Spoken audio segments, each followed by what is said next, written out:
By the end of this video, you will understand what are limit functions, which is the basic concept of limit functions in pre-calculus. And this is the first topic among many other topics in limit functions and calculus. To understand what is limit, we are going to explore two basic concepts.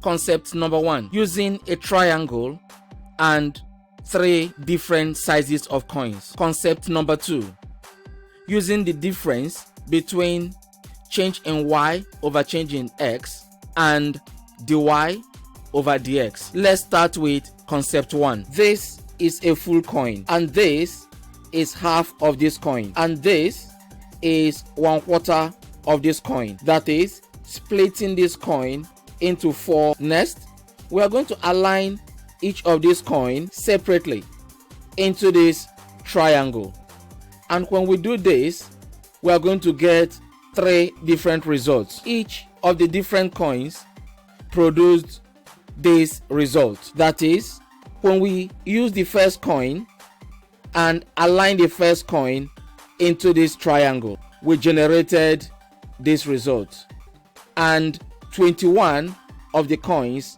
got in. However, we got a problem here. The coin can still be seen at the edges of the triangle. Hence, this coin did not work. Next, we are going to limit it by splitting it into 2. And when we align the second coin, we ended up having 36 this time around. However, we still got the same initial problem. We can still see the coins at the edges of the triangle. Hence, this second coin did not work.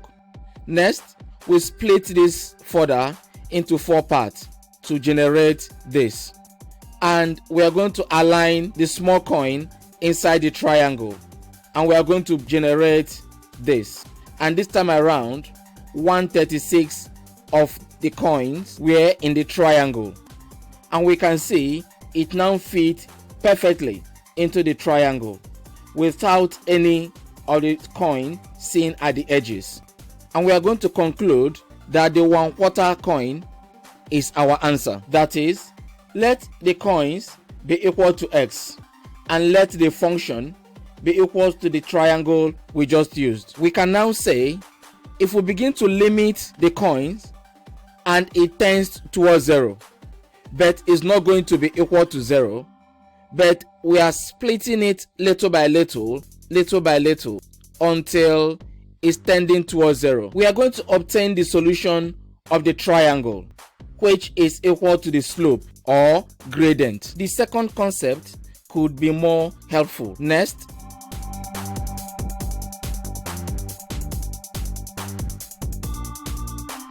concept 2, which is the difference between change in y over change in x and dy over dx.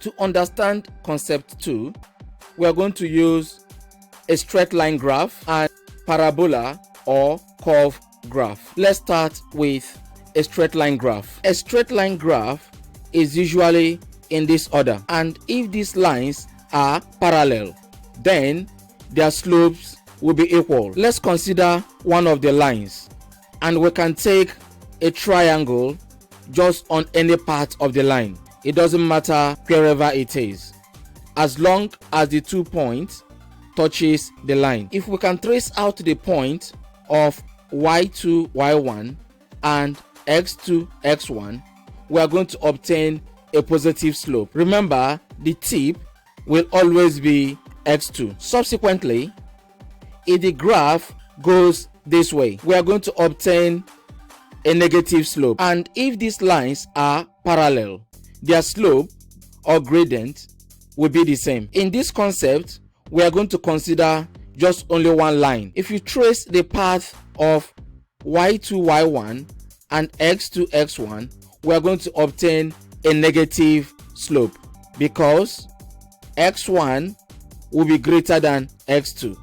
Remember, the tip will always be the x2. In the both examples, you can see that the triangle we considered is a very big triangle. that's why the considered change is a very big increment, is a very big change, and we have encountered this in other aspects of mathematics. And if you take any part of this triangle in consideration, either only this part or only this part, their slopes must be the same. We now know what change in y over change in x is. Now let's consider what is dy dx of the limit by using the concept of a parabola or a curve graph. To understand the basic, let's consider the graph of this quadratic equation within the range of -3 and +3, which we have done in this table. Next, we are going to plot a graph of this parabola. If the parabola goes in this order, it is called opens upward, and it means that the x square got positive in front of it. However, if the x square got a negative attached to it, then the parabola is going to be opens downward, and this is always very easy to deal with.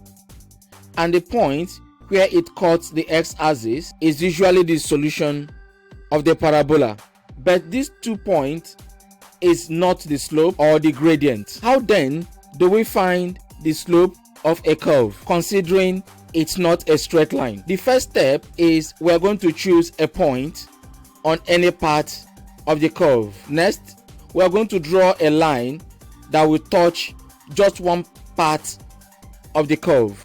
Tangent simply means a straight line that touched a curve at a point, and in this analysis is not going to touch 2 points, just only 1 point. Next, on this straight line, which must touch just a point at the curve, draw a very big triangle. This is change in y over change in x.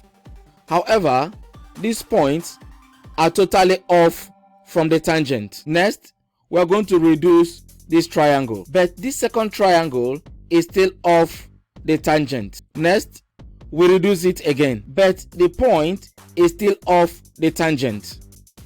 Next, we reduce it again.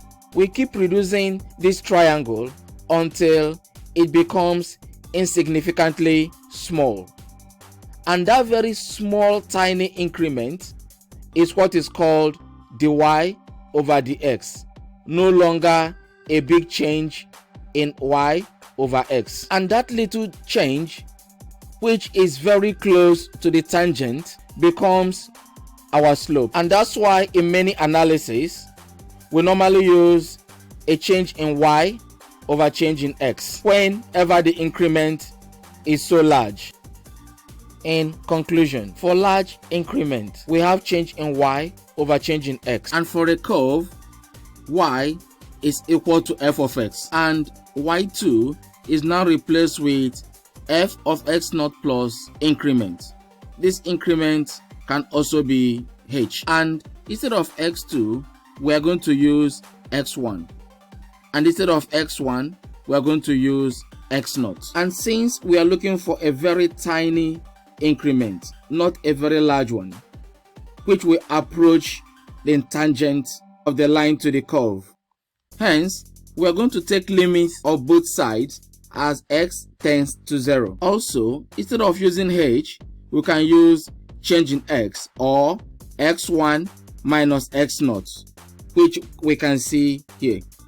When you take the limit, you are going to get dy over dx, no longer change in y over change in x, and this is the slope. This is the concept of limit and the first principle. In the next video, we are going to be looking at direct substitution in limit functions, which is plugging in. Check out other pre-calculus videos which are usually encountered in the exams.